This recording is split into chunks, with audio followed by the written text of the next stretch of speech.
Movie की starting scene में हम एक साइंटिस्ट जो कि कहानी का मेन कैरेक्टर है उसे देखते हैं, जिसका नाम सेबास्टियन होता है। वो एक ऐसा साइंटिस्ट था जिसने इतने साल की मेहनत लगाकर एक ऐसी मेडिसिन इन्वेंट कर दी जिससे वो किसी भी लिविंग थिंग, जिनमें इंसान और जानवर इंक्लूड है, उन्हें गायब कर सकता था। लेकिन वो ऐसी मेडिसिन बनाने में कामयाब नहीं हुआ जिससे वो इनविजिबल थिंग्स यानी गायब हुई चीजों को वापस ला सके। और पिछले 1 साल से वो इस प्रोजेक्ट पर काफी वर्क कर रहा था जिससे वो मिसिंग हुई चीजों को वापस लाने में कामयाब हो जाए। वो इस पर काफी स्ट्रगल करता है और फाइनली उसकी मेहनत रंग ले आती है, यानी वो ऐसी मेडिसिन बनाने में कामयाब हो चुका था जो गायब हुई चीजों को वापस ला सके। असल में उसने गायब होने वाली मेडिसिन से बहुत सारे एनिमल्स को गायब किया हुआ था जिन्हें वो वापस लाना चाहता था। लेकिन अब जबकि वो इस मेडिसिन को बनाने में कामयाब हो गया था तो वो इस बात को अपने बाकी कोलीग साइंटिस्ट से शेयर करता है और उन्हें लैब में आने के लिए कहता है। लैब में एक गोरिल्ला था जिसे उन्होंने गायब किया हुआ था। वो लोग उसे काफी मेहनत लगाकर पहले तो बेहोश करते हैं और बाद में उसे बेड पर लेटाकर उसके हाथ पांव बांध दिए जाते हैं और वो उसमें वो मेडिसिन इंजेक्ट करते हैं जो कि सेबास्टियन ने बनाई थी गायब हुई चीजों को वापस लाने के लिए। और जब वो उसके अंदर वो मेडिसिन इंजेक्ट करते हैं तब उसे काफी डिफिकल्टी का सामना करना पड़ता है क्योंकि उसकी हार्ट बीट बढ़ जाती है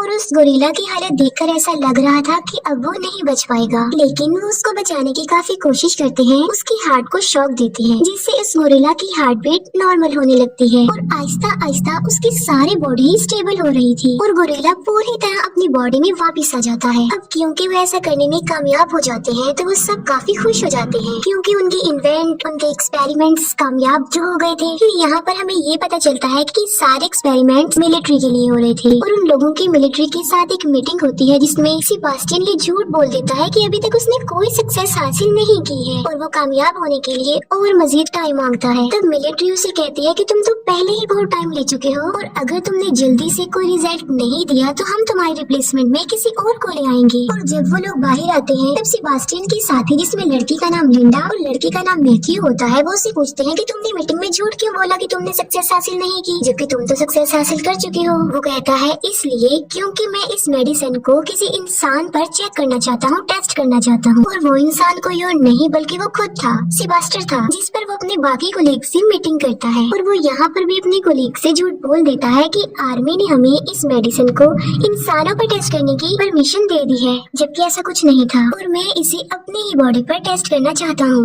और लिंडा और मैथ्यू भी उसका इस बात पर साथ देते हैं, हालांकि ये झूठ होता है, ऐसा कुछ नहीं होता। सेबास्टियन अपनी बॉडी में गायब होने वाली मेडिसिन इंजेक्ट करवाता है जिसकी वजह से उसे काफी पेन होती है और आखिरकार वो गायब हो जाता है। लेकिन वो साथ साथ बेहोश भी हो जाता है और उसे वापस होश में आते आते तकरीबन 17 घंटे लग जाते हैं। और जब वो होश में आता है तब वो लाइट को बेयर नहीं कर पा रहा था और वो लाइट ऑफ करने के लिए कहता है। तब सारी लाइट्स ऑफ करवा दी जाती हैं। सेबास्टियन अब कम्प्लीटली गायब हो चुका था और उसकी बॉडी का टेस्ट किया जाता है, यानी उसकी बॉडी का चेकअप होता है जिसपे पता चलता है कि उसकी बॉडी बिल्कुल नॉर्मल है। आसपास जितने भी गर्ल्स होती हैं वो खुद को सेफ महसूस नहीं कर रही थी बल्कि वो अनकंफर्टेबल फील कर रही थी क्योंकि उन्हें अपने आसपास सेबास्टियन की प्रेजेंस का एहसास हो रहा था। 3 दिन गुजर चुके थे और अब सेबास्टियन को विजिबल करने यानी वापस उसे उसकी बॉडी में लाने का टाइम हो चुका था और वो उसमें वो मेडिसिन इंजेक्ट करते हैं जिससे वापस लाया जा सकता हो। तब फिर से सेबास्टियन को पेन होती है और मुसीबत की बात ये होती है कि वो विजिबल भी नहीं हो पाता और उसकी हालत काफी नाजुक हो जाती है। वो अपनी मौत के बहुत करीब होता है।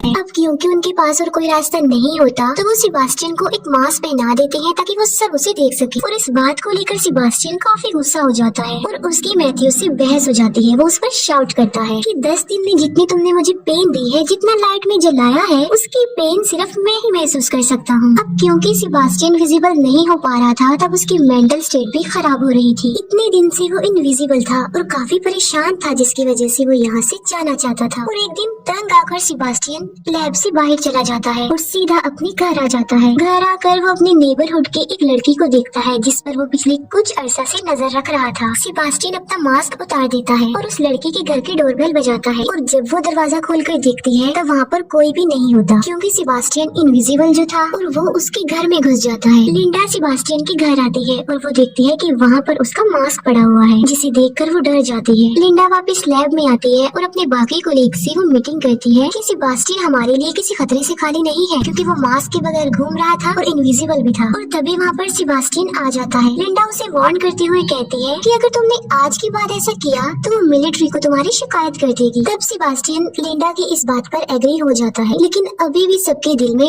डर था, क्योंकि सेबास्टियन दिमागी तौर पर काफी अजीब था। और वो ये डिसाइड करते हैं कि वो हर वक्त सेबास्टियन पर नजर रखेंगे। हालांकि सेबास्टियन इनविजिबल होता है, लेकिन उस लैब में एक ऐसा कैमरा था जो उसे इनविजिबल होने के बावजूद भी देख सकता था। और इस बात का सेबास्टियन को भी पता था कि उस पर नजर रखी जा रही है, जिसकी वजह से अब वो इस लैब से बाहर नहीं जा सकता। और इसीलिए वो कैमरा की सेटिंग को खराब करके पिछली कोई रिकॉर्डिंग प्ले कर देता है, जिससे सबको ये लगे कि वो अभी भी लैब में है। और ऐसा करके वो लैब से बाहर चला जाता है और वो सीधा लिंडा के घर जाता है। और वहाँ जाके उसे पता चलता है कि लिंडा और मैथ्यू रिलेशनशिप में है, जिस पर उसे काफी गुस्सा आता है, क्योंकि वो लिंडा को लाइक करता था। और गुस्से में आकर वो उसके घर की विंडो का ग्लास तोड़ देता है। और लिंडा जब बाहर देखती है तब वहाँ पर कोई नहीं होता। तब उसे डाउट होता है कि कहीं ये सेबास्टियन तो नहीं है। और ये बात कंफर्म करने के लिए वो लैब में कॉल करती है। और लैब में जो आदमी होता है वो लिंडा को बताता है कि सेबास्टियन यहीं पर है, क्योंकि अभी भी वहाँ पर वो पुरानी वीडियो फुटेज चल रही थी जब सेबास्टियन बेड पर लेटा हुआ था, जिसकी वजह से वो समझता है कि सेबास्टियन वहीं पर है, लेकिन वो वहाँ पर नहीं होता। सेबास्टियन जब लैब में वापस आता है तब उसे काफी गुस्सा आया होता है और वहाँ पर वो एक डॉग को मार डालता है। नेक्स्ट डे जब एनिमल डॉक्टर जानवरों को खाना देने आती है तब वो देखती है कि वो डॉग मरा हुआ है। और वो इस बारे में सेबास्टियन से पूछती है कि कहीं ये तुमने तो नहीं किया, जिस पर सेबास्टियन उसे कहता है कि मैं इस बारे में कुछ नहीं जानता। तब कंफर्म करने के लिए वो सारे वीडियो फुटेजेस चेक करती है, लेकिन उसे कुछ भी पता नहीं चल पाता। रात को फिर से सेबास्टियन लिंडा के घर पर जाता है और वहाँ पर लिंडा को सेबास्टियन की प्रेजेंस का एहसास होता है और उसे शक होता है कि वहाँ पर जरूर कोई ना कोई है। और इस बार वो खुद लैब जाकर चेक करती है। तब उसे पता चल जाता है कि सेबास्टियन ने उन्हें पागल बनाने की कोशिश की है, क्योंकि वहाँ पर सेबास्टियन होता ही नहीं है। तब वो डिसाइड करती है कि ये बात वो अपने सीनियर डॉक्टर को बता देगी। तब लिंडा और मैथ्यू उस सीनियर डॉक्टर के पास जाते हैं और उन्हें सब कुछ बता देते हैं। ये बात सुनकर उस डॉक्टर को काफी गुस्सा आता है और वो लिंडा और मैथ्यू को इस प्रोजेक्ट से हटा देते हैं। उन दोनों के जाते ही वो सीनियर डॉक्टर इस बात को अपने बाकी साथियों को भी बताने लगे थे, लेकिन वो फोन डेड हो गया था। और तभी वहाँ पर सेबास्टियन पहुँच जाता है और सीनियर डॉक्टर को पानी में डुबोकर मार डालता है। नेक्स्ट मॉर्निंग सेबास्टियन वापस लैब में आ जाता है। लिंडा और मैथ्यू उस सीनियर डॉक्टर की कॉल का वेट कर रही थी, क्योंकि आज उनकी मीटिंग थी। अब क्योंकि वो सीनियर डॉक्टर मर चुका था तो उसकी कोई भी कॉल नहीं आती। तब चेक करने के लिए लिंडा उस डॉक्टर के घर पर कॉल करती है। तब उसे पता चलता है कि डॉक्टर की पानी में डूबने की वजह से डेथ हो गई है। तब लिंडा डिसाइड करती है कि वो इस प्रोजेक्ट के बारे में सबको बता देगी, क्योंकि सेबास्टियन की रियलिटी यानी कि वो इनविजिबल है, ये सिर्फ वही लोग जानते थे जो लैब में थे। बाकी और किसी को भी इस बारे में कुछ नहीं पता था।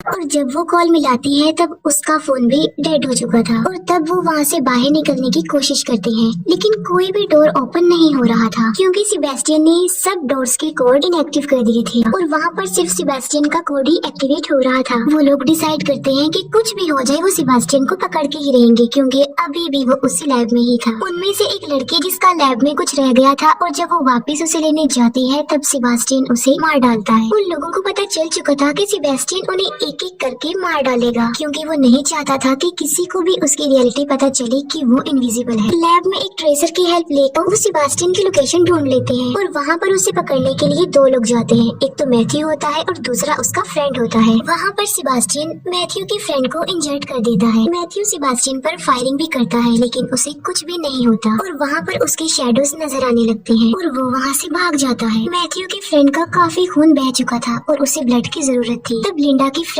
ब्लड लेने जाती है और वहाँ पर सेबास्टियन भी पहुँच जाता है और वो उस लड़के को मार डालता है। और इतनी ही देर में मैथ्यू का फ्रेंड भी मर जाता है। अब सिर्फ 3 लोग ही जिंदा बचे थे, जिनमें थी लिंडा, मैथ्यू और उनका वहाँ पर एक और फ्रेंड। अब वो लिंडा की फ्रेंड को ढूंढते हैं जो कि ब्लड लेने गई थी और उसकी डेड बॉडी उन लोगों को एक फ्रीजर रूम में मिलती है। लिंडा और मैथ्यू के अलावा जो सर्वाइवर था सेबास्टियन उसे भी मार डालता है और वो उसे लोहे के रॉड से मारता है। और जब मैथ्यू अपने फ्रेंड को बचाने की कोशिश करता है तब सेबास्टियन उसे भी इंजर्ड कर देता है। वो लिंडा और मैथ्यू को उस फ्रीजर रूम में बंद करके फ्रीजर ऑन कर देता है और उन लोगों को वहीं पर छोड़ देता है और वहाँ से चला जाता है। वो उन दोनों को कोल्डनेस की वजह से मारना चाहता था और फ्रीजर का टेम्परेचर आहिस्ता आहिस्ता डाउन होता जा रहा था, लेकिन लिंडा फिर भी हिम्मत करके दरवाजा तोड़ने की कोशिश करती है, लेकिन वो ऐसा नहीं कर पाती। मैथ्यू जो कि काफी इंजर्ड था और इसी वजह से वो बेहोश होता है। फिर हम सेबास्टियन को देखते हैं जो कि अच्छे से रेडी हो जाता है और एक केमिकल को यूज करके एक बॉम्ब बनाता है और बाद में उसका टाइमर सेट करके वहाँ से चला जाता है। दूसरी तरफ लिंडा भी मैग्नेटिक पावर का यूज करके दरवाजे को खोलने की कोशिश कर रही थी और इस बार वो कामयाब भी हो जाती है और डोर ओपन हो जाता है। डोर ओपन होने के बाद वो मैथ्यू को वहाँ से निकालने लगती है और उसके पास आग जला देती है क्योंकि उसकी बॉडी काफी ज्यादा ठंडी हो गई थी। और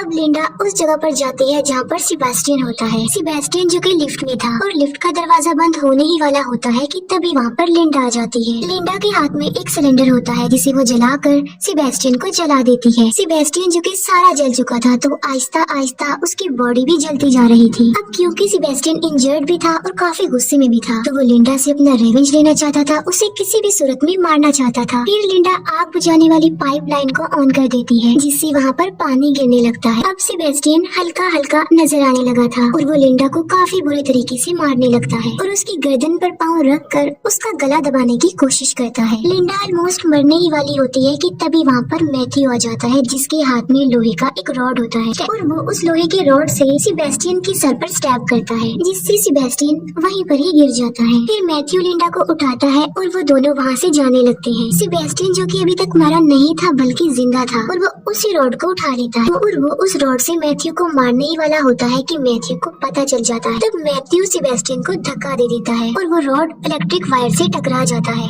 और करंट सेबेस्टियन की पूरी बॉडी में फैल जाता है जिसकी वजह से सेबेस्टियन वहीं पर गिरकर बेहोश हो जाता है। फिर लिंडा और मैथ्यू उस जगह पर जाते हैं जहाँ पर सेबेस्टियन ने वो बॉम्ब सेटअप किया हुआ था।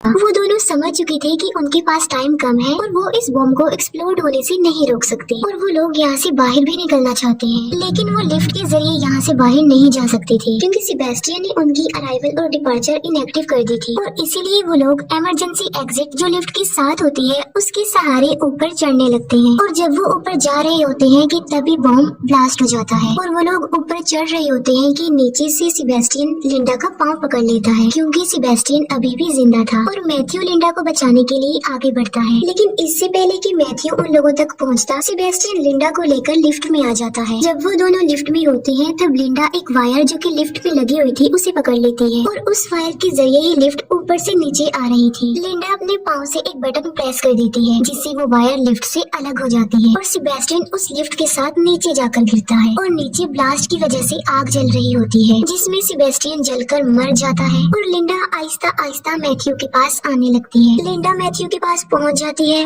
और वो दोनों बच जाते हैं और खुश होते हैं और इसके साथ ही ये मूवी यहीं पर एंड हो जाती है।